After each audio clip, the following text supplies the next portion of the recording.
बरविही वेळ सापडली संधी, बडविही वेळ सापडली संधी, साह्य झाली बुद्धी संचितासी. येणे पंथे माझी चालली पाऊले, दर्शन झाले संतापाये. त्रासिले दरिद्रे दोषा झाला खंड, त्रासिले दरिद्रे दोषा झाला खंड, त्याची काळे पिंड पुनित झाला. येणे पंथे माझी चालली पाऊले, दर्शन झाले संतापायी. तुका म्हणे झाला अवघा व्यापार, तुका म्हणे झाला अवघा व्यापार, आली येरधार फळासी हे. येणे पंथे माझी चालली पाऊले, दर्शन झाले संतापाये. पांडुरंगा करू प्रथम नमन, पांडुरंगा करू प्रथम नमन. दुसरे चरणा संतांच्या,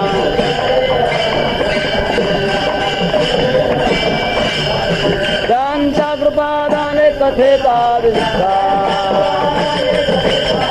त्यांच्या कृपादाने कथेचा विस्तार.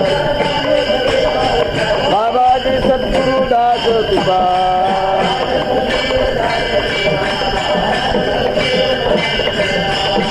दयांचे केल्या स्मरण होय सकळ विद्यांचे अधिकरण. तेच वंदू श्री चरण श्री गुरूंचे, ते नमस्कारो न्याता. काय माझी वाणी मानेल संतासी, रंजो चित्तासी आपुलिया. माझी वाणी तुझे वर्णे गुणनाम, ऐसे देई प्रेम काही कळा. विठ्ठल विठ्ठल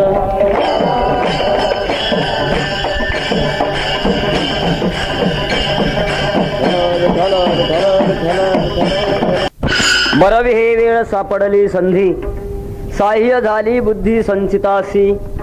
येणे पंथे माझी चालली पाऊले, दर्शन झाले संतापायी. विश्वसंत जगद्गुरु श्री तुकाराम महाराज समस्त भाविक सज्जनांच्या उपस्थितीमध्ये संत श्रेष्ठ ज्ञानेश्वर महाराजांच्या संजीवन समाधी सप्तशताब्दी सोहळ्याच्या निमित्ताने इथे जो देव दुर्लभ सोहळा प्रस्थापित होतोय, त्या सोहळ्यामध्ये चिंतन करण्याकरिता निवडलेल्या अभंगाद्वारे आपल्या जीवनातील यशस्वी झालेली वाटचाल ती या अभंगामध्ये प्रगट करतात. विठ्ठल विठ्ठल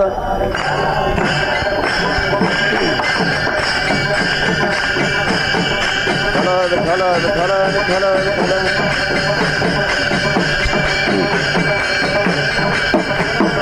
या निमित्ताने हा भव्य स्वरूपामध्ये नामसप्ताह संपन्न होतोय. ते निमित्त सर्व विश्वाच्या समोर आहे. काही कालखंड विशिष्ट नियमाने ठरले गेलेले आहेत आणि त्यातला हा कालखंड असा आहे की ज्या कालखंडामध्ये ज्ञानेश्वर महाराजांना संजीवन समाधी घेऊन 700 वर्ष पुरे होत आहेत. कदाचित काही मंडळी म्हणतील समाधीमध्ये जाणं म्हणजे समाजापासून दूर जाणं. जी व्यक्ती समाजापासून दूर जाते त्या व्यक्तीच्या विषयात उत्सव करणं का दुःख प्रगट करावं. वियोगामध्ये माणसं दुःख प्रगट करतात, सुख प्रगट करत नाहीत.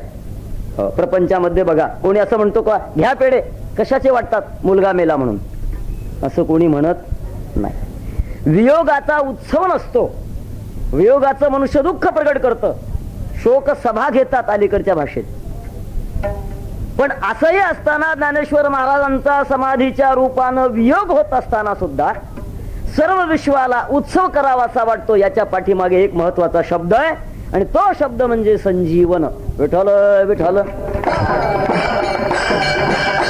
विठ्ठल विठ्ठल विठ्ठल.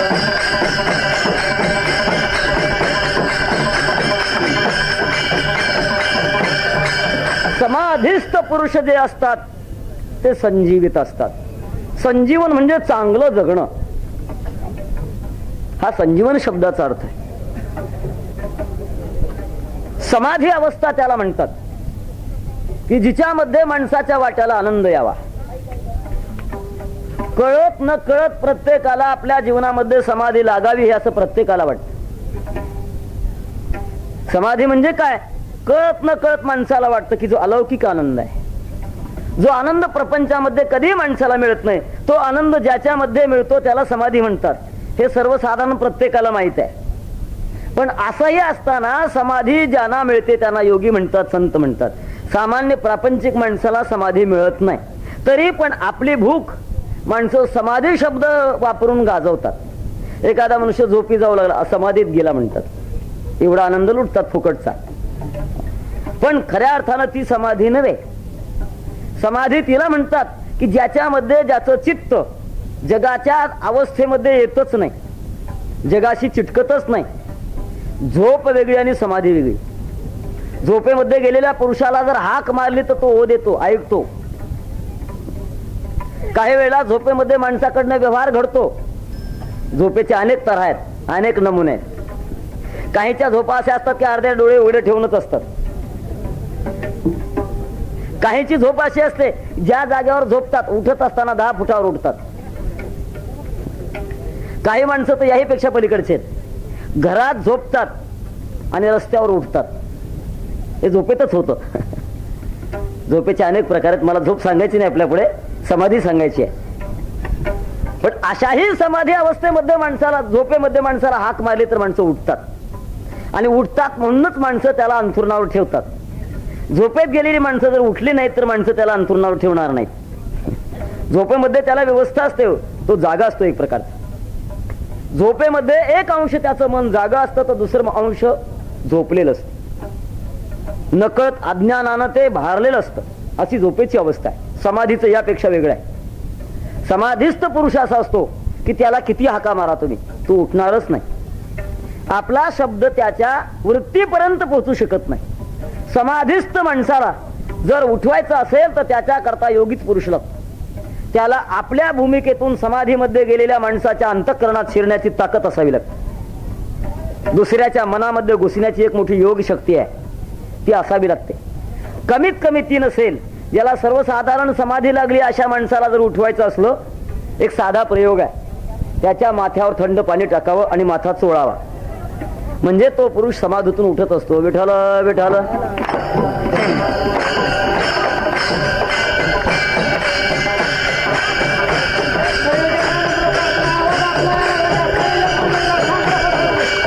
विठ्ठल विठ्ठल विठ्ठल विठ्ठल विठ्ठल.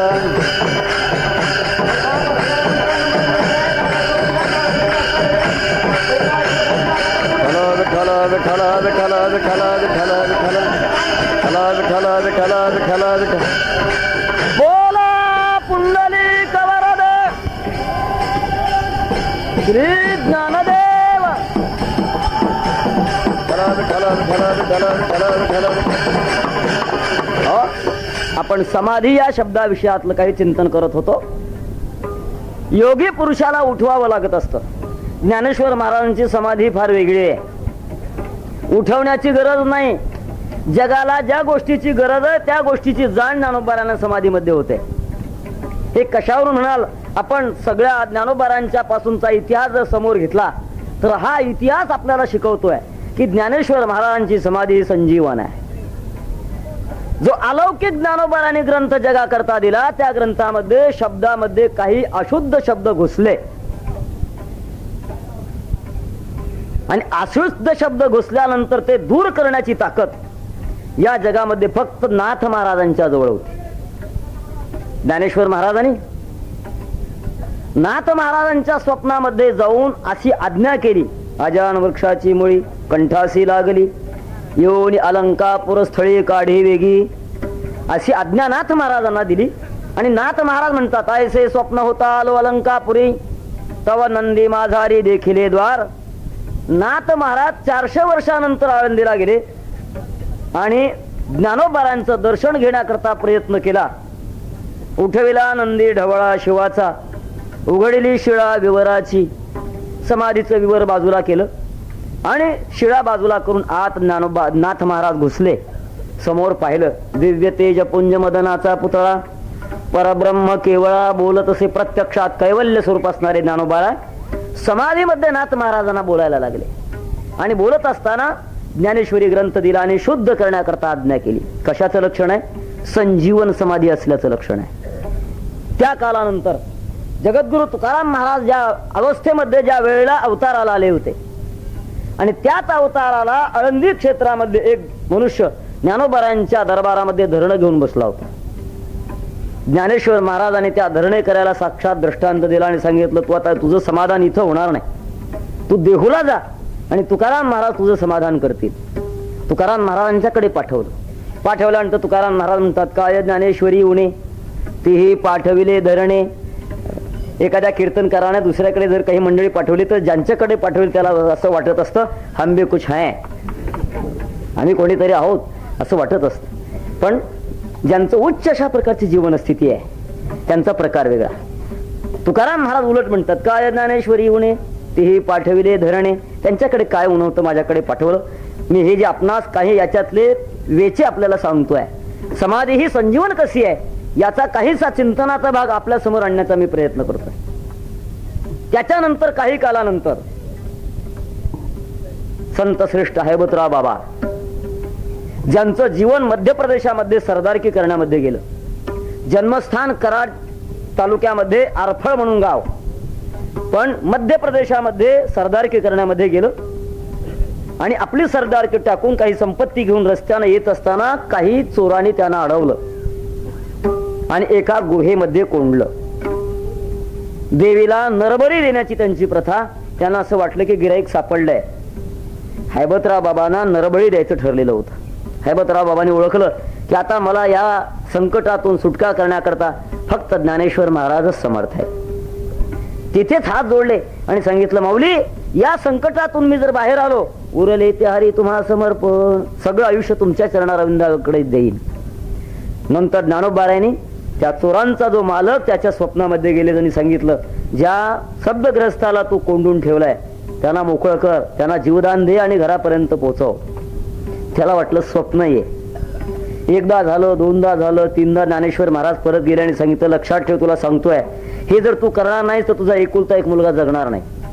अशी ज्या वेळेला तंबी दिल्यानंतर प्रत्यक्षात समोर आले आणि हैबतराव बाबांना बाजूला केलं, आळंदीला पोहोचवलं. ज्या हैबतराव बाबांनी पंढरपूर ते आळंदी ते पंढरपूर पालखी सोहळा काढला, हा एक इतिहास आहे. असे कितीतरी इतिहास आपल्याला देता येतील की ज्ञानेश्वर महाराजांची समाधी ही मृत समाधी नसून ती संजीवन समाधी आहे. या संजीवन समाधीचा उपयोग हा आहे की जो परमार्थ मार्ग स्वीकारतो आणि परमार्थ मार्ग स्वीकारत असताना ज्ञानेश्वर महाराज त्याला मार्गदर्शन देतात आणि आशीर्वाद देतात.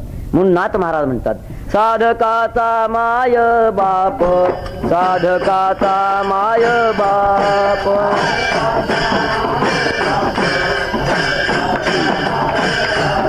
साधकाचा माय बाप, साधकाचा माय बाप.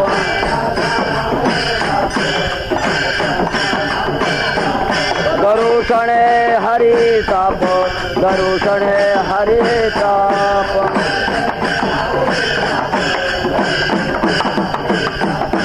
दरुषणे हरे ताप, दरुषणे हरी ताप.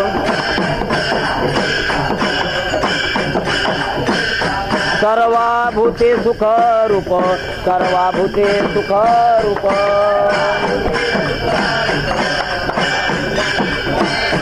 सर्वाभूते सुख रूप, सर्वाभूते सुख रूप.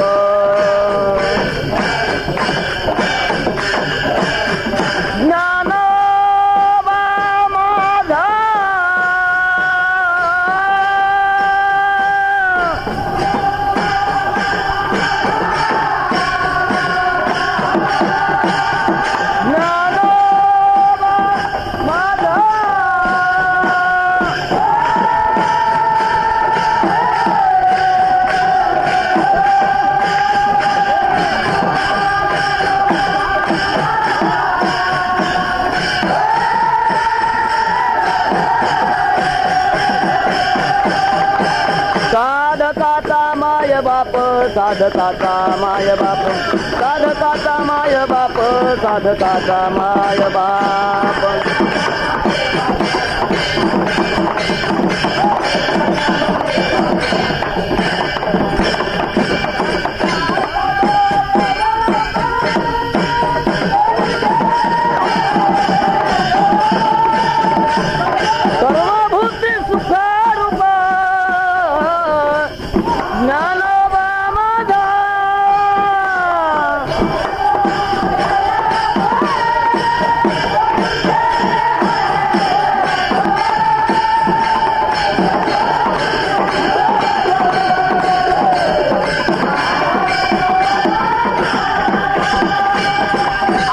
विश्वाचं भाग्य उदयाला आलं.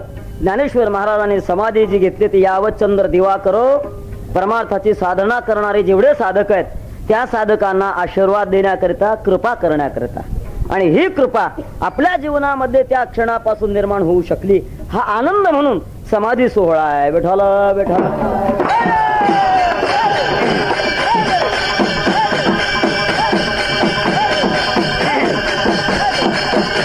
या निमित्तानं आपण जगद्गुरु तुकाराम महाराजांचा अभंग निवडलेला आहे. माणसाच्या जीवनाची सार्थकता कोणती आहे, साधना कोणती आहे आणि सुरुवात कुठे आहे, या तिन्ही गोष्टी याच्यामध्ये अभंगामध्ये.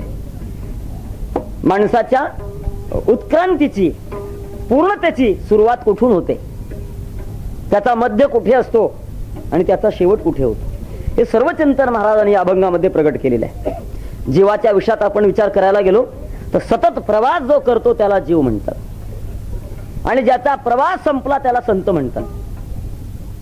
मला सारखा प्रवास करावा लागतो.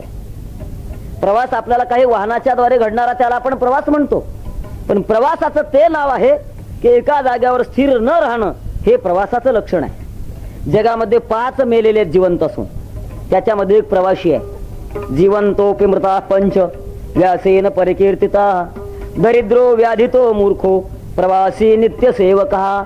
असे 5 माणसं असे आहेत की ते जिवंत असून मेल्यासारखे आहेत.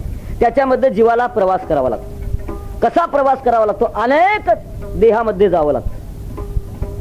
केवळ एका देहामध्ये जीव कधीच राहू शकत नाही, एका योनीमध्ये तो राहू शकत नाही. काही वेळा मनुष्य योनीमध्ये आलेला जीव तो पुन्हा खालच्या योनीमध्ये जातो, खालच्या योनीमध्ये आलेला जीव काही अंशामध्ये पुन्हा मनुष्य योनीमध्ये येतो.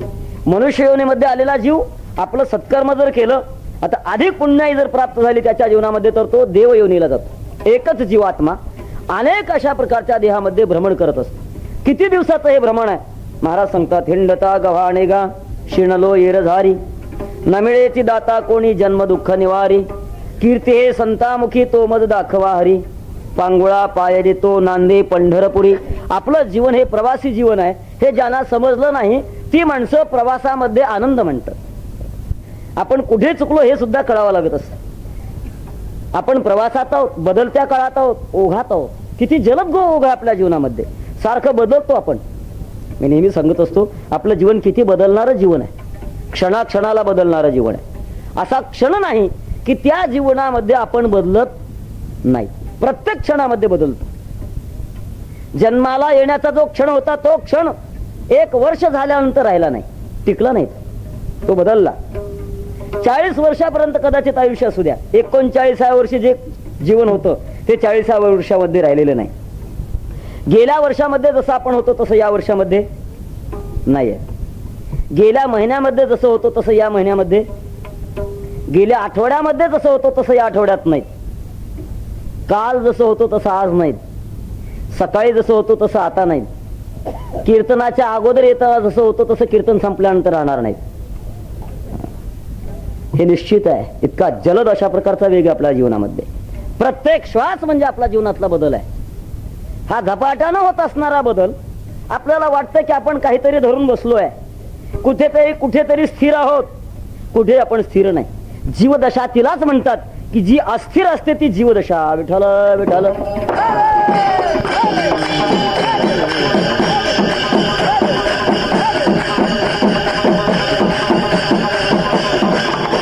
गवळणी आपल्या जीवनाचा विचार करायचे. जन्मानं स्त्री जीवनामध्ये आलेल्या होत्या, पण अधिकारानं मात्र फार उच्च होत्या.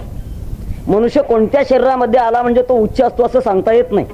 स्त्री असो अथवा पुरुष असो, ज्याची बुद्धी सत्वस्थ असावी आणि हृदय पवित्र निर्मळ असावं, अशा माणसाच्या जीवनामध्ये क्रांती असते.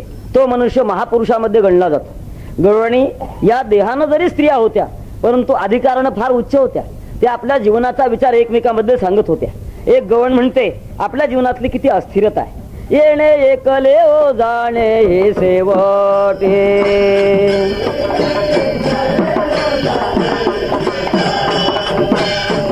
येथे राहण्याची नाही कल्पकोटे.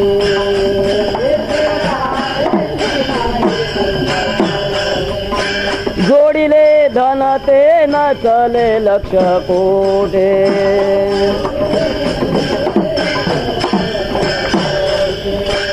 म्हणून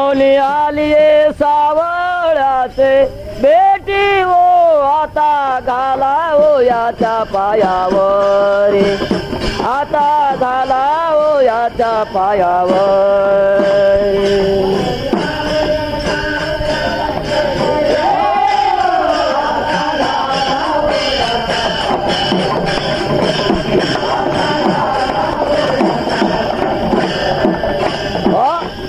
प्रवासामध्ये एक गोष्ट निश्चित माहित आहे की प्रवासामध्ये असलेला मनुष्य ज्या जाग्यावर बसला ती जागा आपली समजत नाही. त्या जागेविषयी मोह नसतो, असतो मोह जेथपर्यंत आपल्याला प्रवास करायची गरज असते तेथपर्यंत. एसटी मध्ये बसलेला मनुष्य त्या जागेविषयी त्याचा एवढा मोह असतो, खाली उतरायची पाळी आली तर काहीतरी खून म्हणून ठेवल्याशिवाय उतरत माझी जागा म्हणतो. पण तेवढ्या पुरतं. एकदा का आपलं सामान घेऊन खाली उतरला की ती जागा राहिली आहे का मोकळी कोण विचार करतो तिचा. त्याला माहित आहे ती आपली खरी जागा नाही. प्रवास करण्यापुरती आपली आहे, त्यापेक्षा तिचा आपला संबंध अधिक नाही. तसं माणसाचं या मृत्यू लोकातलं जीवन आहे. आपण ज्या घरात जन्माला आलो, ज्या परिवारामध्ये जन्माला आलो त्यांचा संबंध इतकाच आहे. जेथपर्यंत आपला प्रवास आहे तेथपर्यंतच प्रवास आहे, तिथपर्यंत संबंध आहे. तो संबंध संपणार आहे, तात्पुरता अशा प्रकारचा संबंध आहे. एका राजवाड्यामध्ये एक महात्मा फिरत फिरत कोणाचीही परवानगी न घेताना घुसला. मोठ्याचं मोठं अवघडच असतं. तिथे जाणाऱ्या माणसांना सुद्धा परवानगी घ्यावी लागत असते, तिथून बाहेर पडणाऱ्या माणसाला सुद्धा परवानगी घ्यावी लागत असते. सर्वच अशा प्रकारची बंधन असतात. पण एवढी बंधन असताना एक महात्मा योगायोगाने त्याला कोणी अडथळा केला नाही, सरळ अशा प्रकारचा राजवाड्यामध्ये घुसला. राजा जिथे बसलेला होता त्याच्या जवळ जाऊन बसला.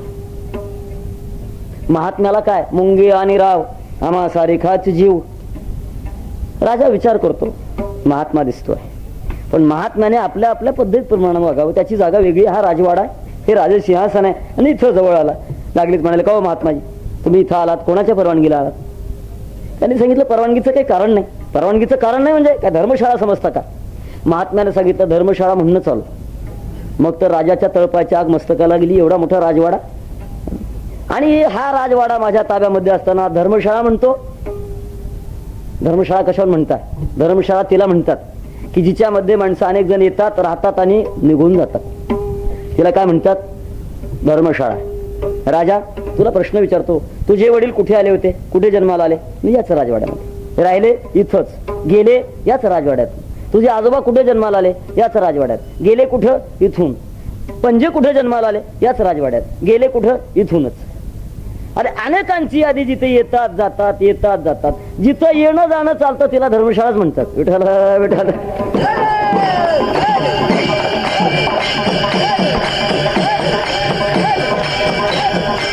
मात्र माणसाने आपल्या हृदयामध्ये बांधून ठेवा बरं का, याचा वापर करू नये.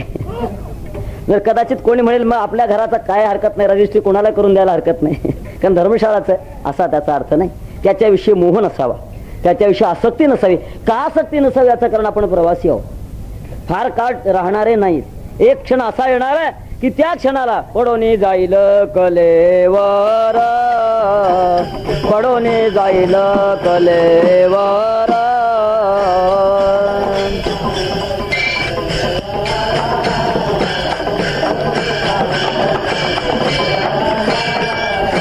विठ्ठल उच्चारे पासार, विठ्ठल उच्चारे पासार, पडोने जाईल, पडोने जाईल कलेवर.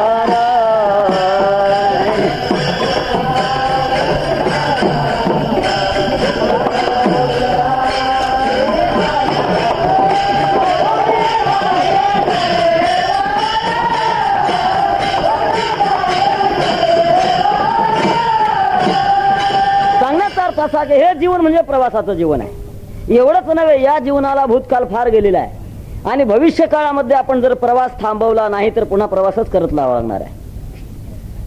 तेव्हा असं प्रवासमय जीवन, ते जीवन संपवलं पाहिजे. प्रवास संपण्याकरता प्रवासाची दिशा कळावी, प्रवासाची दिशा ठरवावी, त्यावेळेला प्रवास संपत असतो. ज्याने प्रवासाची दिशा ठरवली नाही आणि प्रवासाचा टप्पाही ठरवला नाही त्याचा प्रवास संपत नसतो. वैकुंठवासी परमपूज्य गुरुवरे मामासाहेब सांगायचे, भुसावळला रेल्वेमध्ये एका डब्यामध्ये दोन भिकारी शिरले आणि शिरत असताना भिकारी असेच का ना, पण त्याच्याबरोबर दुर्व्यसन सुद्धा होतं. आणि त्या दुर्व्यसनाच्या बाबतीमध्ये दोघांनी ठासून गांजा ओढलेला होता. अलीकडे माणसं त्याला संभावित शब्द वापरतात, शंकर सोसायटी म्हणतात. पण माझी तळमळीची विनंती आहे, हा शब्द चुकून पुन्हा वापरू नका. कारण भगवान शंकराने चुकूनही गांजा ओढलेला नाही. आपला दोष माणसं मोठ्याच्या माथी मारतात आणि त्याच्यामध्ये घुसतात, हा प्रश्न वेगळा आहे.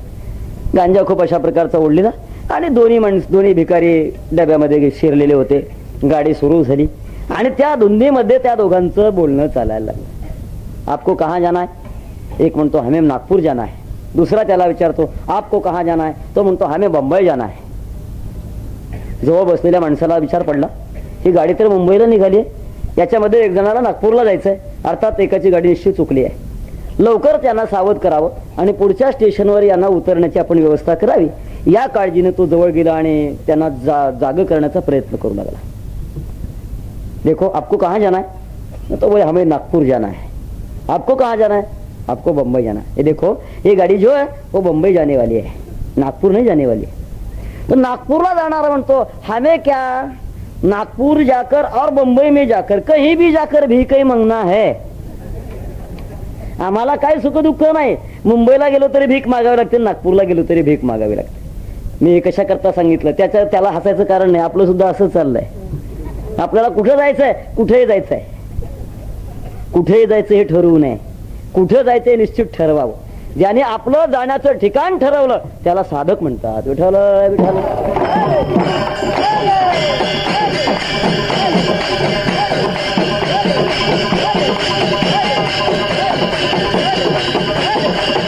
ज्याने आपला जीवनाचा प्रवास ओळखला, मुक्काम निवडला आणि जाण्याचं साधन सुद्धा निवडावं लागतं.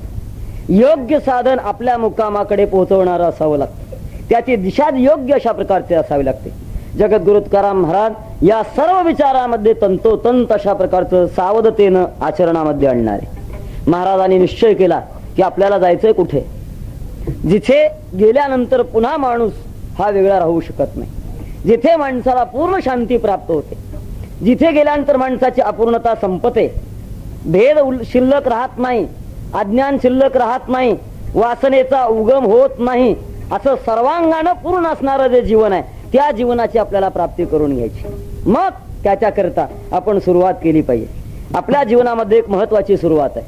आपण मनुष्य जन्माला आलो आणि जन्माला आल्यानंतर चांगल्या रीतीने चांगल्या दिशेने प्रवासामध्ये आपण सुरुवात केली पाहिजे. तुकाराम महाराज आपल्या जीवनाचा जो सुरू झालेला चांगला प्रवास त्याचं समाधान अभंगाच्या पहिल्या चरणातून सुरू करतात.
काही वेळा साधनामध्ये सुद्धा माणसाला आनंद असतो.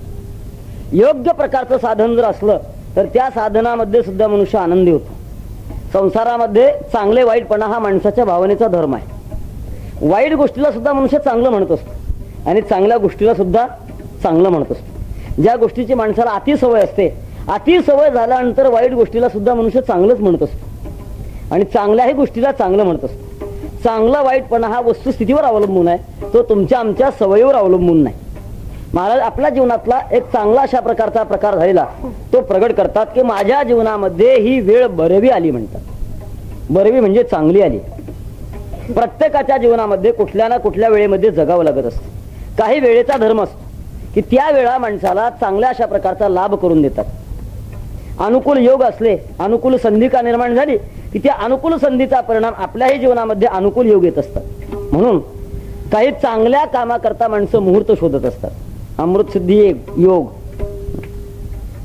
गुरुपुष्यामृत, अनुकूल अशा प्रकारचा योग माणसं शोधत असतात. आपल्या या संपूर्ण वर्षामध्ये सर्वसाधारण 3.5 मुहूर्त आहेत की ज्या मुहूर्ताच्या दिवशी माणसाने पंचांग पाहू नाही, पंचांग पाहण्याची गरज नाही. तरीही पण त्या क्षणी जर माणसाला एखादा दुर्योग झाला तर माणसाला ती वेळ चांगली वाटत नाही. गुढीपाडव्याचा दिवस असावा आणि त्या दिवशी एखाद्या माणसाचा बैल मरावा, तो म्हणतो का धन्याजी दिन? म्हणणार नाही, तो वाईटच म्हणणार आहे. दिवस जरी एका अर्थानं चांगला असेल पण घटना चांगली घडली नाही. काही योग असे आहेत की ते चांगले योग आहेत. महाराजांना या पहिल्या चरणातून म्हणत असताना हे सुप्त स्वरूपातून म्हणायचं आहे की मला ही चांगली वेळ प्राप्त झाली. याचा अर्थ मला मनुष्य जन्म मिळाला ही फार चांगली वेळ आहे. मनुष्य जन्मामध्ये पूर्ण अशा प्रकारच्या पद्धतीमध्ये आनंदाच्या बाबतीमध्ये रंक, ज्ञानाच्या बाबतीमध्ये रंक, संयमाच्या बाबतीमध्ये रंक, वैराग्याच्या बाबतीमध्ये रंक. ज्याची असमर्थ अवस्था आहे असा जरी असेल तरी परंतु त्याला समर्थ अवस्था लाभ होण्याची शक्ती संतांच्याकडे. केव्हा होतं? त्यांच्या मनाला आलं तेव्हा होतं. मी भूमिकेमध्ये 4 प्रकार सांगितले, त्यापैकी याला संकल्प शक्ती म्हणतात. ज्यावेळेला त्यांच्या अंतःकरणातच संकल्प शक्ती निर्माण होते की आपण याचा आज उद्धार करायचा असं मनात आल्याबरोबर तो दूरदेशी जरी असेल तरी त्याच्या जीवनात प्रक्रिया बदलतात आणि त्याचं आमूलाग्र अंतरंग बदलतं. हे केव्हा घडतं? त्यांच्या तो शक्तिपाताचा एक प्रकारचा प्रयोग आहे. प्रसंग थोडक्यामध्ये सांगतो आणि भावार्थ ओळखतो. भगवत पूज्यपाद शंकराचार्य ज्या वेळेला या आपल्या देशामध्ये धर्माचा प्रचार करत असताना, वेदांताचा प्रचार करत असताना त्यांच्या जीवनातला एक प्रसंग आहे. प्रवासामध्ये असताना एका घरी गेली आणि गेल्यानंतर तिथे घर मालकाने मोठ्या प्रेमाने त्यांचा आदरातिथ्य भाग केला. शेवटी आचार्यांना सांगितलं, आचार्य तुम्हाला आम्हाला एक भेट द्यायची आहे. आचार्यांना वाटलं भेट द्यायची म्हणजे काही माझ्या कामाची असेल की काय, कोण जाणे. काय भेट देणार आहेत? म्हणजे आम्ही आमचा मुलगा तुम्हाला देणार आहोत. आचार्यांना वाटलं बरं झालं, आपल्याला धर्मप्रचाराकरता मुलाची गरज आहे, माणसाची गरज आहे, समर्पित जीवनाची गरज आहे. आज सुद्धा वारकरी संप्रदायामध्ये असे काही महाभाग आहेत की त्यांनी आपलं जीवन सर्वस्वी संप्रदायाच्या प्रचाराकरता, भगवंताच्या सेवेकरता समर्पित केलंय आणि म्हणूनच वारकरी संप्रदायाचा प्रचार मोठ्या गतीनं होतोय. आचार्यांना असं वाटलं की ठीक आहे, मुलाला समोर आणलं. परंतु आई वडिलाची देण्याची भूमिका वेगळी होती. आचार्यांना मुलगा का देत होते त्याचं कारण होतं, तो मुलगा जन्माला आल्यापासून 6 ते 8 वर्षाचा होईपर्यंत घरात बोललाच नाही. आई वडिलाला असं वाटायला लागलं की जो बोलू शकत नाही तो प्रपंचाच्या काय कामाचा आहे. आणि जी वस्तू प्रपंचाच्या कामाची नाही ती वस्तू कोणाच्या कामाची? कोणाच्या कामाची असते? ती देवाच्या कामाची असते. अलीकडे सत्यनारायण करणारी माणसं दुकानामध्ये गेल्यानंतर त्या व्यापाऱ्याला त्यांना यादी द्यावी लागत नाही. सत्यनारायणाच्या पूजेकरता सामान द्या म्हटलं की ते सगळं तयारच असतं.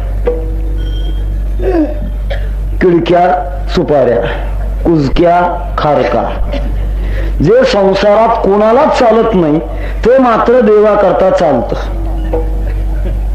मवाळलेला पैसा, फाटकी नोट, या सगळ्या गोष्टी ज्या चालतात ते कोणाकरता चालतात? जे संसारात खपत नाही ते देवापुढे खपवण्याचा माणसं प्रयत्न करतात. मला बाकीचं जास्त सांगत नाही. तसं काही माणसं म्हणतात आमच्या पोराला आळंदीला लावायचं शिकायला. का? त्याला शाळेत काही येतच नाही. ज्याला शाळेत येत नाही त्याला आळंदीला येत असतोय. म्हणजे ज्ञानेश्वरी ग्रंथ असा समजता काय? जन्मच्या जन्म गेले, काही ओव्या सुद्धा अजून समजत नाही.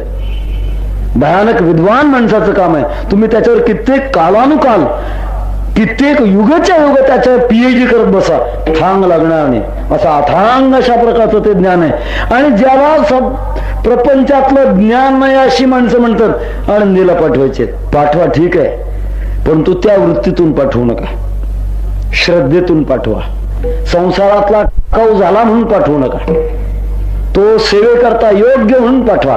सांगण्याचा इतर तसा, तो बालक जन्माला आल्यापासून बोललाच नव्हता. 6-8 वर्ष झाली होती आणि त्या बाळाला शंकराचार्यांच्या पुढे आणून बसवलं. म्हणजे हा मुलगा तुम्हाला देऊन टाकला. शंकराचार्याने चेहऱ्याकडे ब्रह्मतेज आहे. ब्रह्मतेज ओळखण्याकरता कोणालाही नजर नसते. मोठी माणसंच मोठ्या माणसाला ओळखत असतात. थोर माणसं जर कळावे असं वाटत असेल तर त्याच्याकरता थोरच व्हावं लागतं. पोरांना थोर कळत नसतात. आमचे वैकुंठवासी गुरुवरे मामासाहेब म्हणायचे, तुम्हाला मोठी माणसं कळावी असं वाटतं का? तुम्ही मोठी झाल्याशिवाय ती कळणारच नाही. विठाला विठाला.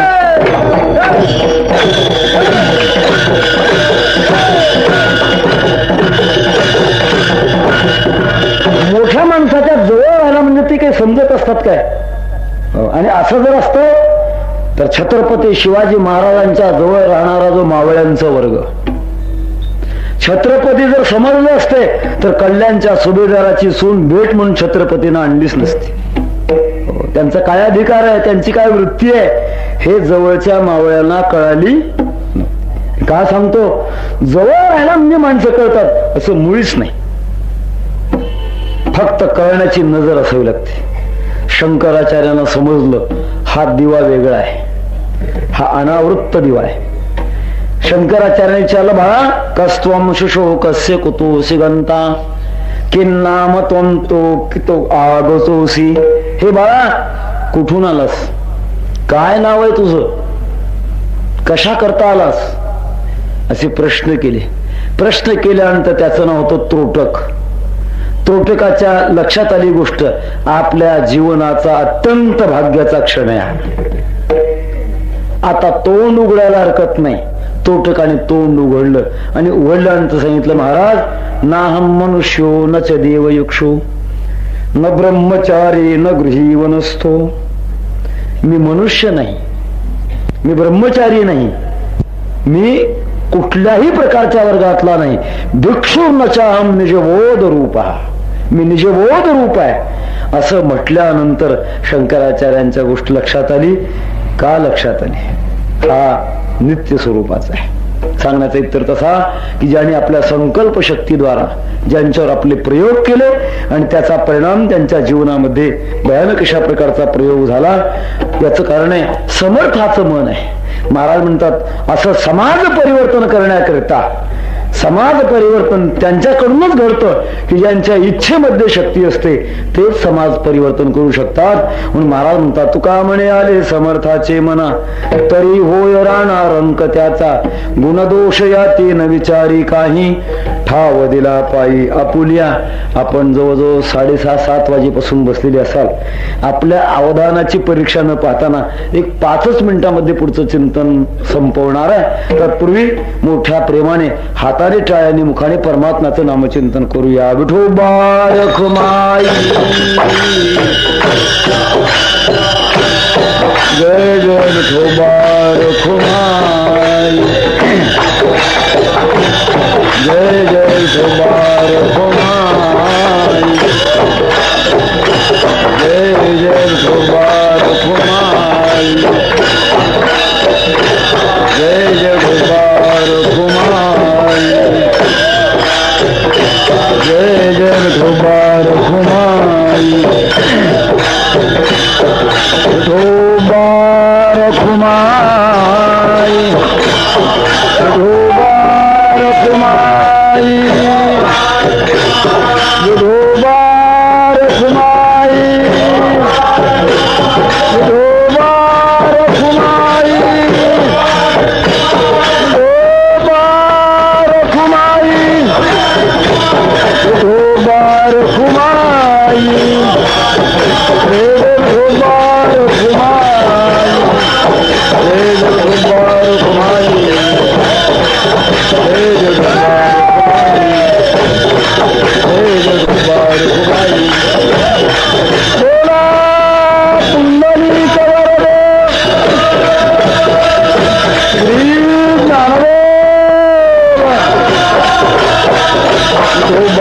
कुमाई, जय विठोबा रुक्माई, जय विठोबा रुक्माई, विठोबा रुक्माई.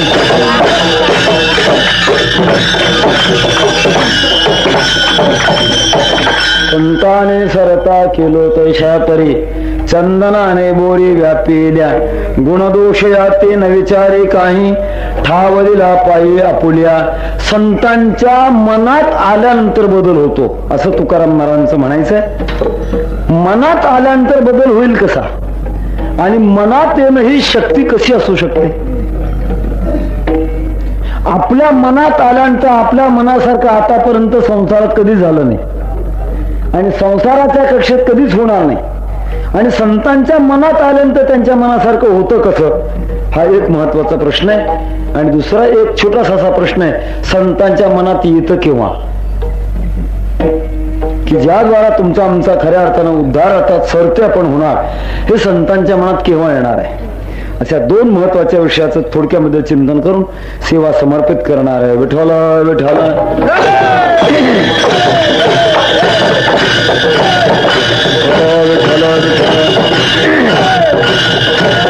जगामध्ये परिवर्तनाच्या बाबतीमध्ये तीन प्रकारच्या शक्ती आहेत. एक कर्मशक्ती आहे, दुसरी इच्छाशक्ती आहे, आणि तिसरी संकल्प शक्ती आहे. तीन गोष्टीने परिवर्तन होत असतं संसारामध्ये. आपला जो बदल होतो तो बदल होत असताना कर्माच्या अंगाने बदल होतो. शरीरामध्ये जो बदल झाला तो बदल होत असताना ठराविक अशा प्रकारच्या कर्माच्या द्वारे तो बदल आतापर्यंत होत आलेला आहे. हा कर्माच्या द्वारे होणारा बदल आहे. दुसरा जो बदल आहे तो संकल्प शक्तीने होणारा बदल आहे. परमात्म्याच्या जवळ संकल्पाची शक्ती आहे. भगवान परमात्मा ज्या वेळेला जगाची निर्मिती करतो, निर्मिती करत असताना मात्र जग जो निर्माण करतो तो कर्माने निर्माण करत नाही. त्याच्याकरता दुसरी कोणती शक्ती चालत नाही. त्याच्याकरता शक्ती एकच चालते, ती म्हणजे संकल्पाची शक्ती. आंधळ्या पांगळ्याचा एक विठोबा दाता, प्रसवला विश्वतोची सर्वा होय जाणता. घडी मोडी हेळा मात्री पाप पुण्य संचिता, भवदुःख कोणवारी तुझ वाचोनी चिंता. एका क्षणामध्ये सृष्टी निर्माण करतो आणि एका क्षणामध्ये सृष्टी संपवतो. त्याच्या मनामध्ये जर आलं, निर्माण करायचं मनामध्ये जर आलं तर सहजासहजी निर्माण करतो. आणि सृष्टीवर घात करायचं मनामध्ये आलं की तो सहजासहजी संपतो. योगावने ज्या तालुक्यामध्ये आपली चिंतन सेवा चालू आहे, पूर्व 4-2 वर्षाच्या पूर्वी भयानक अशा प्रकारचा प्रसंग या तालुक्यावर आला. जो भूकंपाचा प्रसंग, जो आल्यानंतर जगाचे सुद्धा डोळे पाणवले, असा भयानक चित्त विदारक अशा प्रकारचा तो प्रसंग आला. परंतु त्या प्रसंगाच्या बाबतीमध्ये मात्र परमात्म्याचीच इच्छा असते. ज्या ज्या क्रिया बदलतात त्या बदलण्याच्या क्रियेच्या पाठीमागे भगवंताची इच्छा असते. घडी मोडी हेळा मात्रे पाप पुण्य संचिता. तो आपल्या संकल्प शक्तीच्या द्वाराच या जगातलं परिवर्तन करतो. पण त्याची शक्ती आहे, संकल्प शक्ती आहे. आणि याच्यापेक्षा तिसरी जी शक्ती आहे ती शक्ती म्हणजे इच्छाशक्ती आहे. इच्छाशक्तीमध्ये इच्छाशक्तीचे असे प्रयोग आहेत. भौतिक जीवनामध्ये सुद्धा विज्ञानाने असे काही प्रयोग केलेले. एखाद्या माणसाच्या विषयात सुधारणा करता जर अति उत्कट अशा प्रकारची इच्छा असेल तर त्या अति उत्कट इच्छेच्या द्वारे त्याने त्याचं जर चिंतन केलं तर त्याच्या प्रकृतीवर सुंदरशा प्रकारचे अनुकूल परिणाम होतात. असं विज्ञानानं सुद्धा सिद्ध केलंय. त्याचप्रमाणे ज्याला आत्मसामर्थ्य प्राप्त झालेलं आहे अशा महापुरुषाच्या जीवनामध्ये प्रत्येक इंद्रियामध्ये सामर्थ्य असतं. सातती कराचरणी होती डोळे. ज्ञानोबा म्हणतात अशा महापुरुषाचे हात पाय सुद्धा डोळ्याच्या प्रकारे काम करतात. विधी निषेधाचं काम त्यांचे डोळेच करू शकतात. अशी शक्ती त्यांच्या जीवनामध्ये आलेली असते. तो प्रसंग असा आहे, स्वामी विवेकानंद आणि रामकृष्ण परमहंस दोघांच्या संबंधामध्ये रामकृष्ण परमहंस झोपलेले होते. एक अत्यंत श्रीमंत मनुष्य स्वामी रामकृष्ण परमहंसाच्या दर्शनाला आलेला होता. आणि दर्शनाला आल्यानंतर स्वामी रामकृष्ण परमहंसाचं वैराग्य पाहण्याकरता त्याने खिशातनं 1 रुपया काढला आणि विवेकानंदांची परवानगी घेऊन हातावर ठेवण्याचा प्रयत्न करू लागला. स्वामी विवेकानंदाने सांगितलं तुम्ही हातावर ठेवू नका, ते झोपेमध्ये जागा असताना सुद्धा घेणार नाही. कारण साधू तो की जो जगापुढे हात पसरत नाही तो साधू. जगापुढे जो हात पसरतो, भिक्षापात्र अवलंबने, जळो जिणे लाजीरवाणे, ऐसी अशी नारायणे उपेक्षिजे सर्वथा. परमात्मा सुद्धा त्याचा स्वीकार करत नाही. साधू तो फक्त जगाला देतो तो साधू. अशी वृत्ती असल्यामुळे स्वामी विवेकानंदांनी सांगितलं त्यांच्या हातावर ठेवू नका. असा आदेश दिल्यानंतर तरी परंतु त्या श्रीमंत माणसाने आपली इच्छा जाणून घेण्याकरता आणि परीक्षा घेण्याकरता झोपेमध्ये असणाऱ्या रामकृष्ण परमहंसाच्या हातावर तो रुपया ठेवला. विठ्ठल विठ्ठल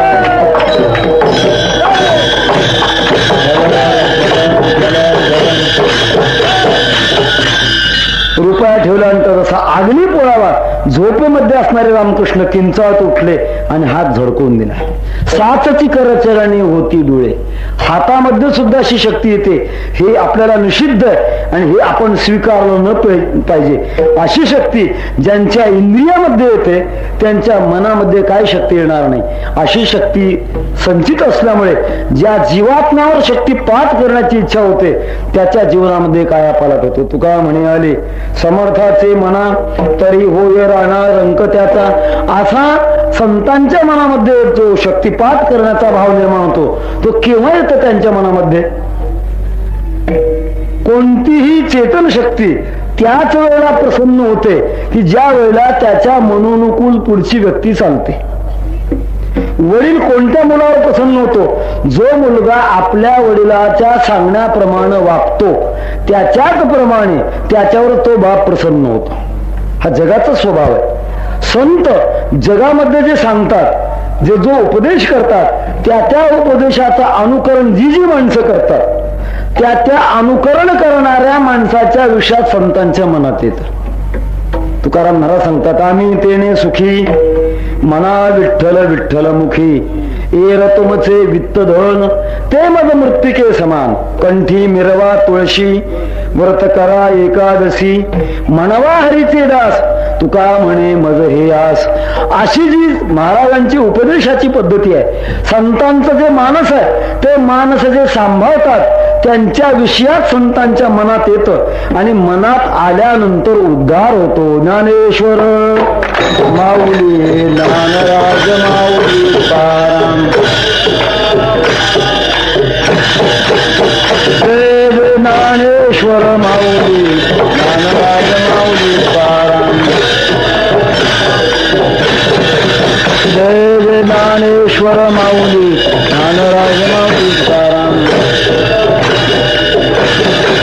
देव ज्ञानेश्वर माऊली ज्ञानराज माऊली तुकाराम देव ज्ञानेश्वर माऊली ज्ञानराज माऊली तुकाराम. बोला पुंडलिक वरदे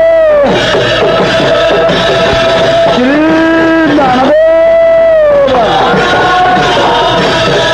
ज्ञानेश्वर माऊली ज्ञानराज माऊली तुकाराम.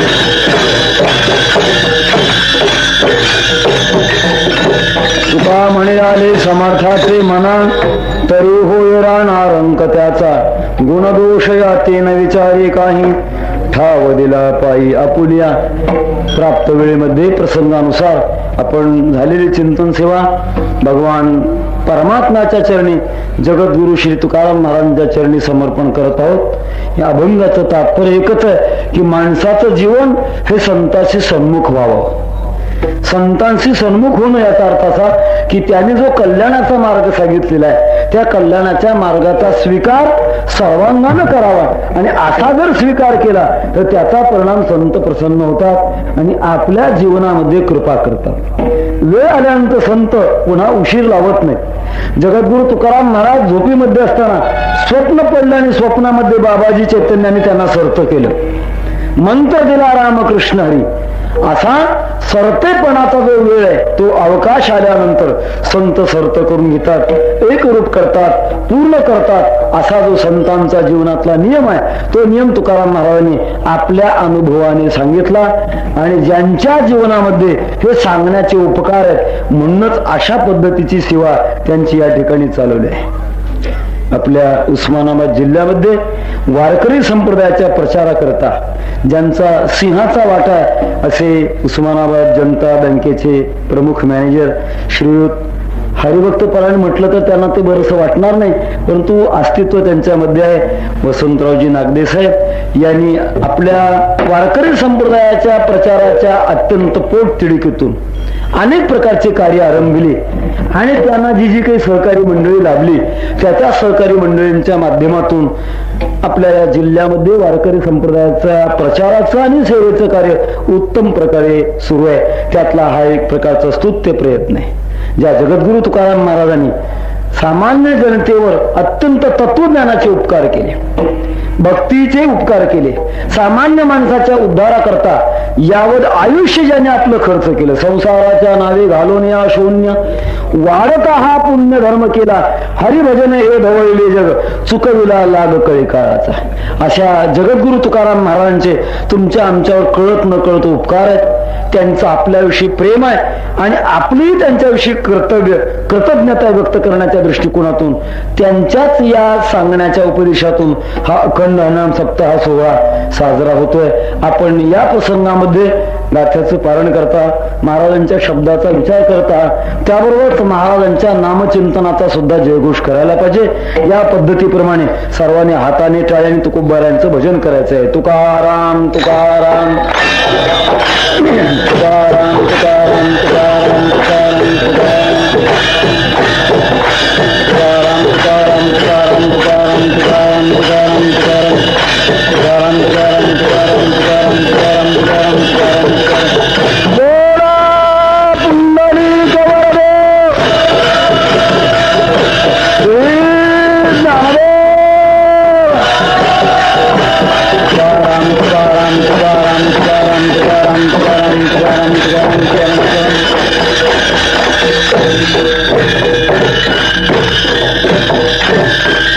झालेली चिंतन सेवा जगद्गुरु तुकाराम महाराजांच्या चरणी समर्पण करून महाराजांची कृपा आपल्या जीवनावर बरसण्याकरिता महाराजांचे आशीर्वाद आणि परमात्म्याची कृपा हवी आहे.